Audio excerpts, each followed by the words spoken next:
Quick introduction, David Boswarthick. I work for ETSI, European Telecom Standards Institute, based in the south of France. Today I'm giving a little overview on 3GPP 5G status. I put in the caveat, I'm not a 5G expert, but I'm aware of the status. So I'll give you a little update how that segues in with the ITU's work and how that segues in with ETSI's work.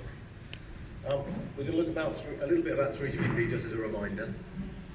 Where we are in the 5G specifications and standards production, how ETSI, which is the organisation for whom I work, has input work into the 5G specifications in the areas of virtualization, edge computing, and artificial intelligence, algorithms for network management, and some other stuff as well. And there's a lot. I think the other stuff out there is very interesting in addition. So a quick reminder. Hopefully everybody in this room knows this slide. If you don't, please don't raise your hand, but 3GPP has been around for 20 years. They'll be celebrating their anniversary later this year in Italy. A global initiative made up with 6 standards development organisations from across the globe: EU, Japan, Korea, China, America and India. Work with lots of organisations. We have market representation partners, very well integrated and established in the industry, and very good relationships with the ITUT. In response to ETSI inside 3GPP, is 3GPP really an international standard? Well, of course, 566 member companies at the last time I looked, from 43 countries all over the globe, so all of the major regions are covered: Africa, Asia, Australia, Greater Europe and North America. Recent members from India, China, Japan and Korea, obviously well established. So we are a global organisation, which makes it interesting at the best of times. I was at the beginning of 3GPP over 20 years ago, when the first meetings were full of many Japanese delegates with translators, and we were trying to work with them and they were trying to work with us. It was very interesting days, very difficult days, but that was the building stone for what has now become 3G, 4G, 5G, so it's a very exciting adventure. But it's not just about speed, it's not just about downloading and uploading and bandwidth. It is far more than that. Back to this lovely diagram from the ITU, which you've just seen, but I'll give it a slightly different colour. Definitely 5G needs to consider all of the principal use case families and principal use cases. Enhanced broadband, well, that's really an evolution of what we've done in 3G and 4G, faster and better. Massive machine type communications with the onset of IoT, with the onset of M2M, with smart cities being rolled out. It's all about connectivity and efficient connectivity, and obviously the massive machine type communications on the core network side, on the sensor side and on the radio side is a very key area, which is different to the enhanced mobile broadband. And then the third use case family, ultra reliable and low latency communications for those more critical applications, autonomous vehicles, medical, and this sort of thing.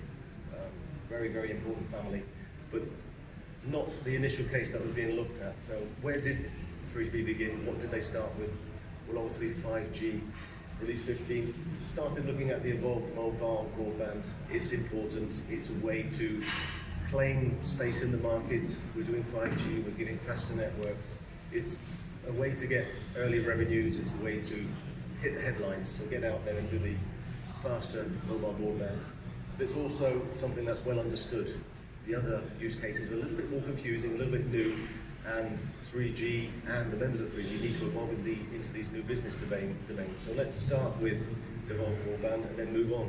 But also ultra reliable and massive machine type communications are essential as we look into things such as autonomous vehicles, connected factories. We need to consider those use cases as well. And often people say, will 5G be the network for that? And we like to think that yes, it will be the network for that, but we need to evolve towards that. So ultra reliable features are contained in 5G release 1, and I'll talk about the 5G releases a little bit later on. And also machine type communications are considered in release 1, phase 1, and fully covered in phase 2. So just a little reminder of what we're trying to achieve. There's lots of numbers up there, but I highlighted a few, my favorite ones.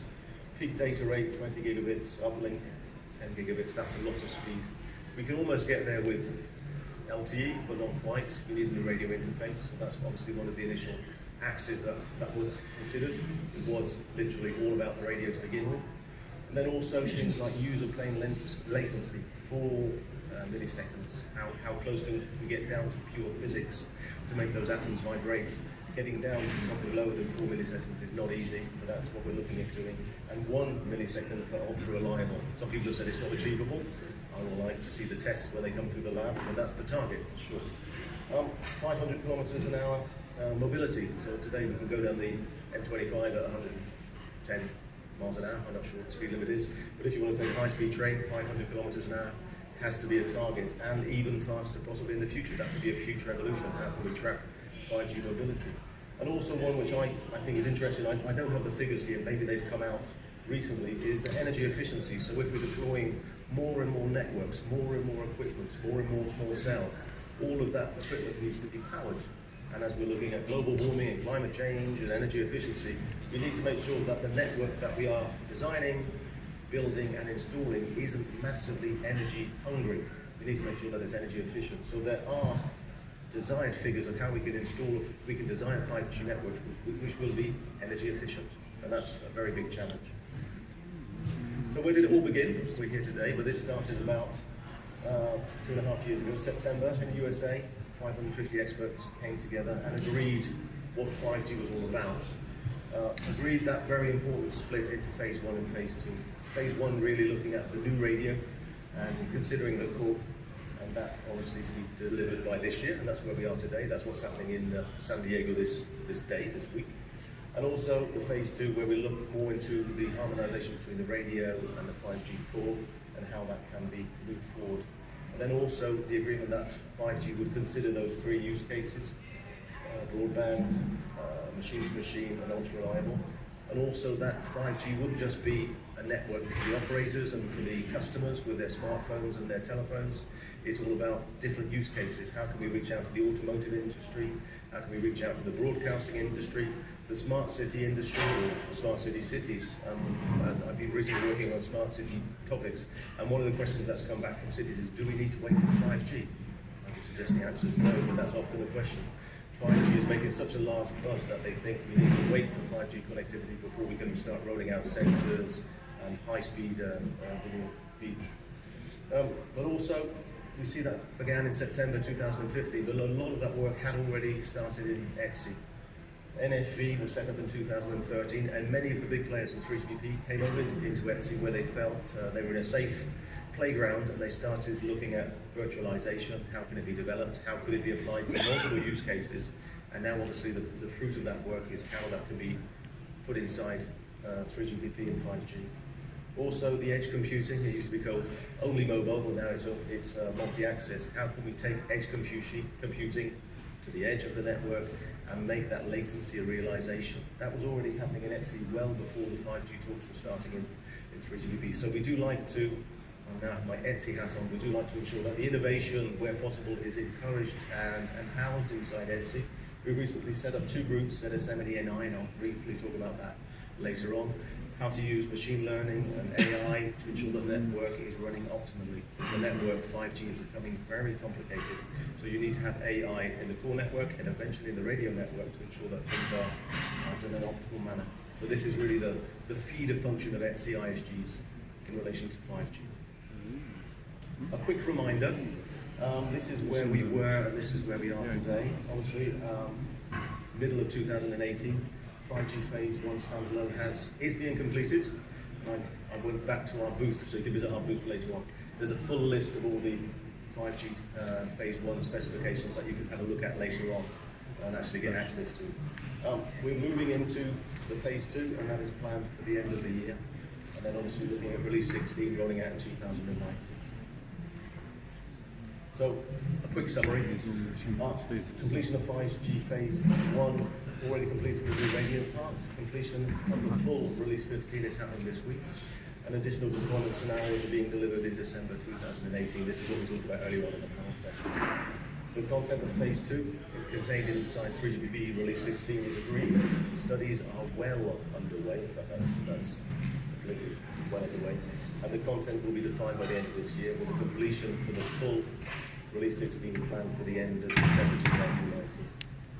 We're continuing to work with different industry sectors. We have representation from the broadcasting industry, from the critical communication industry, the blue lights industry, the automotive industry, all coming to 3GPP and saying this is the 5G network we need. There's additional areas where we like to get cities coming in and saying, if you want to use 5G, this is the specific requirements for cities. So getting those new industry sectors to provide input into 3GPP, and I don't know how many of you have been to a 3GPP meeting, they're very big. So that is a big challenge, how to get that very detailed input into 3GPP. But we're already seeing successes with automotive and critical communications. Quite an important statement, we didn't really cover it in the panel earlier on.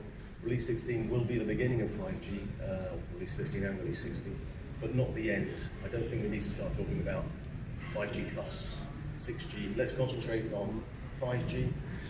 It will go over a number of releases. We have 15, 16, we may have 17, 18 releases, and they will certainly be around for some time. So let's concentrate on that. But it's not all about radio. We've talked a lot about radio and the need for adaptive radio. There's a lot of core network, and when I was back in 3GP, I used to be responsible for the core network. We've moved away from the more rigid core network with everything is fixed to a function. Functional entities, a single core. Okay, we have the split of with IP on the control plane and the user plane, and also dedicated protocols and very well-defined interfaces. The new 5G will be much more agile, much more reconfigurable, and much more virtual. So we're looking at service-based core network, a virtualized core, internal communications via APIs, as opposed to defining the interfaces and the protocols. We're much looking at this more open source API approach, harmonized protocols, function service exposure. So instead of looking at capabilities, you're actually looking at the functions that you need to provide for a service. Separating again the control plane and the user plane. That's not new. And this is the one that I'm quite involved in, the use of network slicing for independent PLMNs for customers and service differentiation. So where you can use the same network with network slicing to provide different services, different characteristics to different customers. This work was originated in ETSI NFV, and now it's feeding its way into 3GPP. So this one was borrowed from Ericsson. Thank you to Ericsson if you're in the room. It's just an example of where you can use NFV technologies to provide different service capabilities on a single network. So you can have your multimedia, your critical communications, your health communications, and you can use the same network with different network splicing. It's a very good theory. It's been proven and practiced, but we need the complication is the management of those network slices. It's very complicated. It has to happen in real time on real demands. This is a big challenge. So we're looking at a flexible core network, and also how can we get down to those very low latency figures. So another group which is still active and still very busy inside ETSI is multi-axis edge computing, so doing more than only the mobile network. And it looks at pushing the processing power, the storage power, and the radio network information close to the edge of the core network, and even further out towards the user. So this gives you applications such as connected vehicles, information to football stadiums for sporting events. You can really use local information, local storage to get that latency down and put an improved experience to the user. It's very good for proximity usage, ultra low latency, so you can get down close to those 1 millisecond. High bandwidth and real-time access to the radio network, so you can optimize the service and the network. And as the chairman of ISG MEC says, as in real estate, it's all about three things: location, location, and location. Get that information and that processing power out as close to the user and the use case as possible. This is a little extract. You can find out more about this later this week. There is a presentation on MEC. It's just really how MEC can be used as a stepping stone from 4G LTE into 5G. A lot of people are saying, do we have to wait completely for 5G? No, you can always start using your LTE networks to start rolling out 5G-like services. And there's a very interesting white paper, MEC 4G to 5G white paper, which you can download, and it'll explain technical solution and deployment scenarios to get from LTE through to 5G using edge computing as a stepping stone. So all of that is very good. 5G radio and 5G core is very complex. It needs to be managed in real time in a very dynamic and agile manner. We have two groups in ETSI working today. One is Experimental Networked Intelligence, ISG, ENI. That's been in place for about a year, and it's really looking at using algorithms and machine learning to give an enhanced operator experience so they can roll out specific profiles of service. So it links into the network slicing, but it's more about giving the operators the flexibility and feedback on the choices they've made in the network. So there's a number of KPIs in there to say these choices have been made, is that a good choice? And then the machine learning optimizes and makes sure that the network runs very efficiently. Another group which is younger, it only started this year, but it's making quite a lot of noise. It's ISG ZSM, or ZSM, Zero Touch Network and Service Management.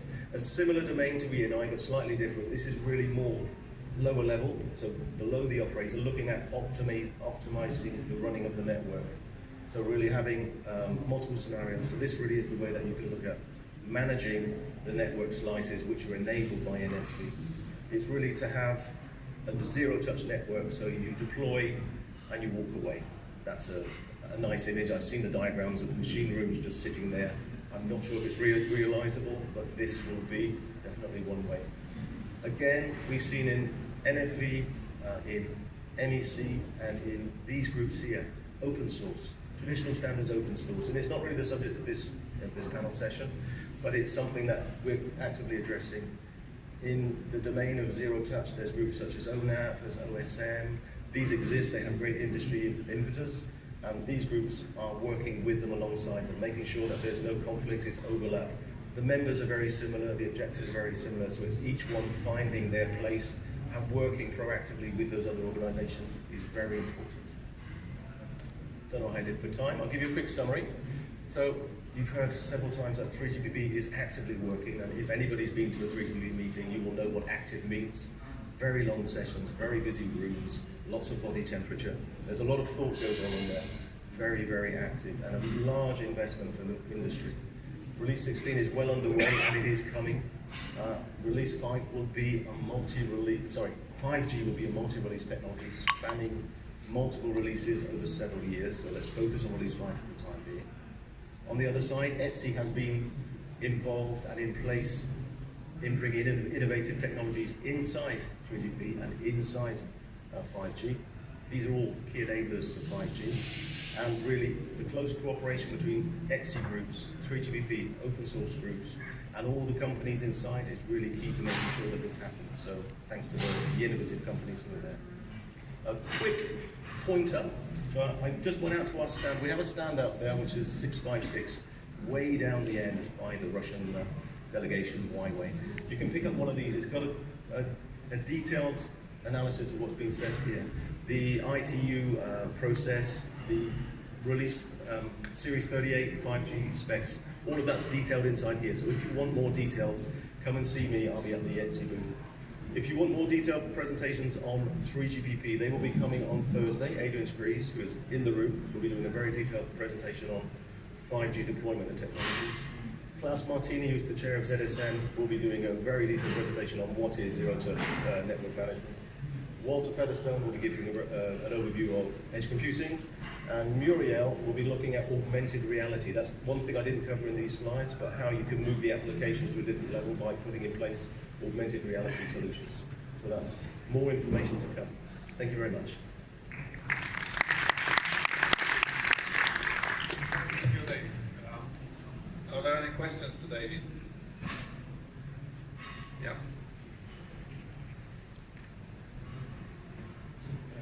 You mentioned open source. What's your view of security in terms of open source? Very good question. In ETSI, we like to say security first. When it comes to open source, that's possibly not the word that we can use straight away, but it's something that needs to happen. Well, I think the family of traditional standards and open source need to go together hand in hand. If you just have open source for massive telco networks, that's maybe not enough. If you just have traditional standards for large telco network, maybe that's not enough. It's bringing them two together and getting the advantages of both. So in ETSI and in 3GPP, we definitely consider the security framework, security by design. We need to share that with the open source community and really optimize both parts, because I don't think each one alone will work as we need it to.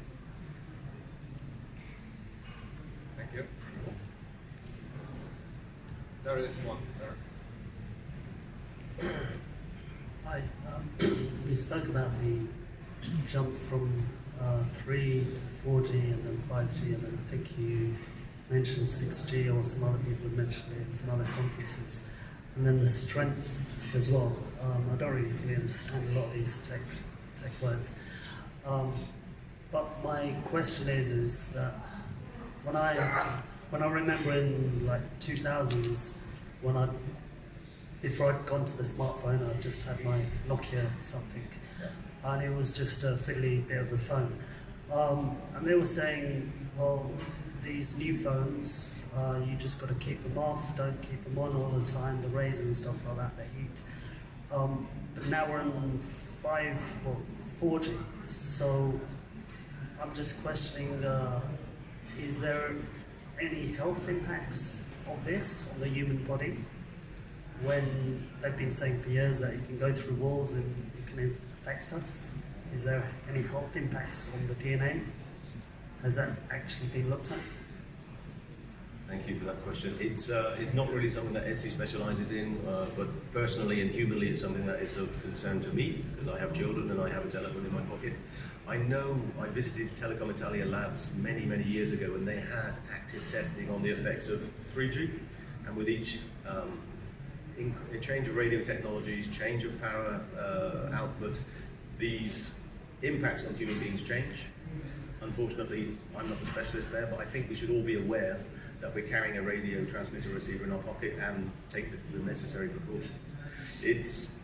It's interesting when we get out to things such as connectivity everywhere in smart cities, connected cars, connected drones. There will be a lot of radio out there, and that's really the role of the ITU and the CPT to ensure that the radio is managed efficiently. But also a lot of these radio connections are quite low distance, so the output power is not too high. Then it's a mixture of power and frequency. So yeah, just be aware, but ETSI is not the specialist in that particular area. Thank you. Okay. Any more questions for now? Please.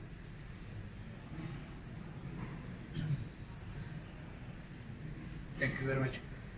You showed us a chart. On one side there was the regional regulatory authorities like CPT, ORIP, and the other ones.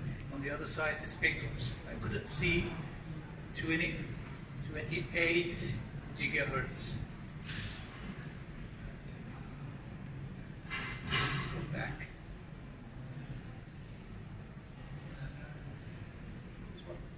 No.